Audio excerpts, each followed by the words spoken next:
5 sensories pulling away isn't your fault as a 6th sensory.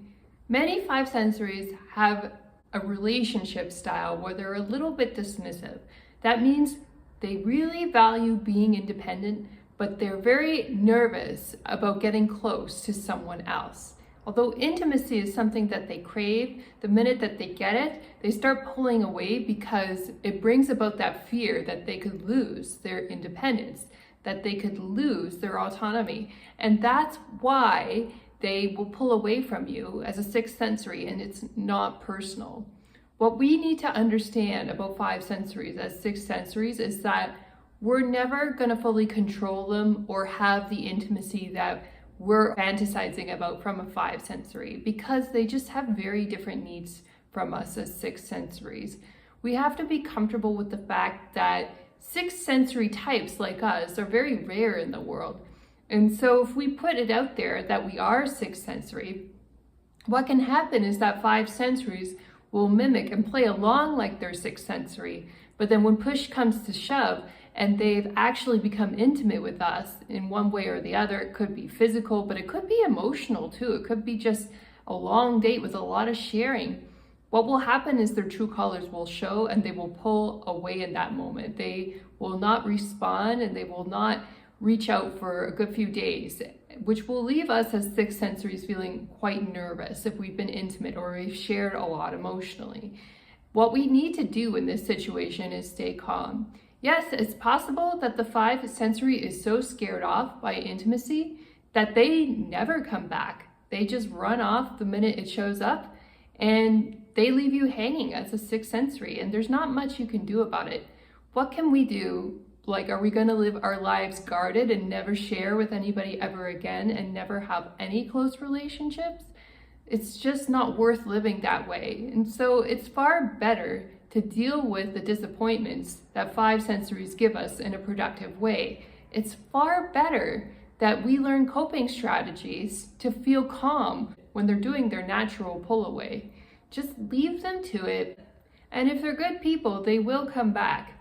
But if they're not so good, then you have to let them go at that point. Relationships require us to feel a little uncomfortable. While we can minimize the risk by allowing 5 sensories to initiate and invest in us, we can't completely eliminate risk of them disappearing, because everybody has free will and that's their choice. Every time we respond to a 5 sensory and treat them kindly and give them our attention, we're always giving them a choice. We're saying, this is my beautiful energy, and you can say yes or no to this beautiful energy. And people say no to beautiful energy a lot more often than you would think. Why? Because they're addicted to negative energy. They're addicted to drama and trauma because there's so much of that going on in the world.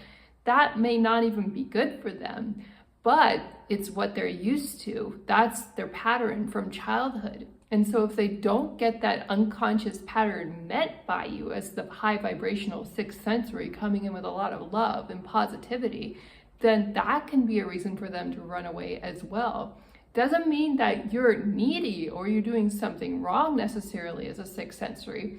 Although you can check, you can book coaching just to make sure you haven't accidentally done something that was a mistake. Usually it means that they are just scared and running off, rather than you having done something wrong.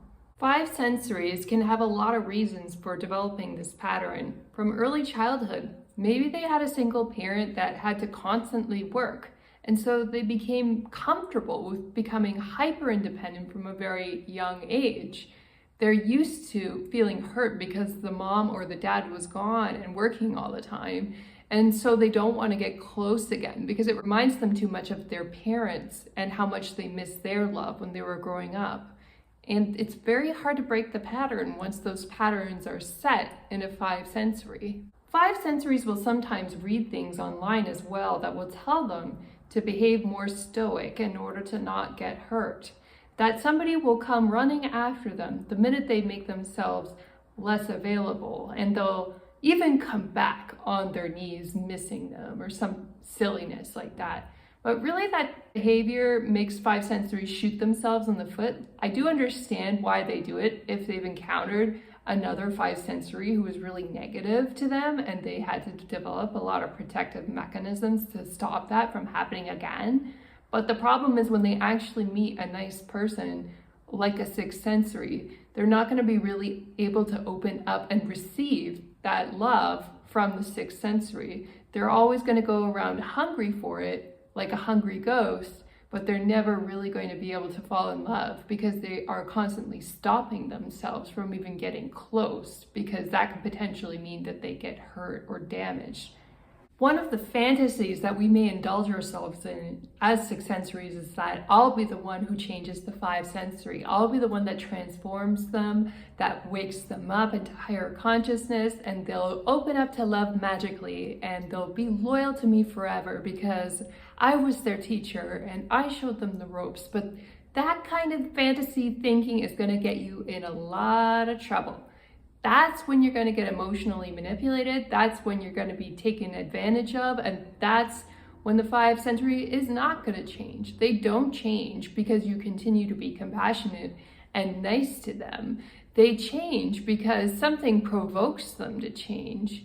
Now, being mean to them also doesn't work. Why? Because that repeats the pattern of their past. And it's possible they may stick around longer when you're mean to them. But sooner or later, they may catch on that they're in another negative relationship and they will leave as well. So what we have to practice as six sensories is letting go of control over the journey of the five sensory. We have no idea when they're going to wake up. They may wake up when they're 90, but maybe not even then. It may take their whole lifetime for them to learn their lessons. And so we have to stop trying to provoke them and make them love us by doing things that seek attention.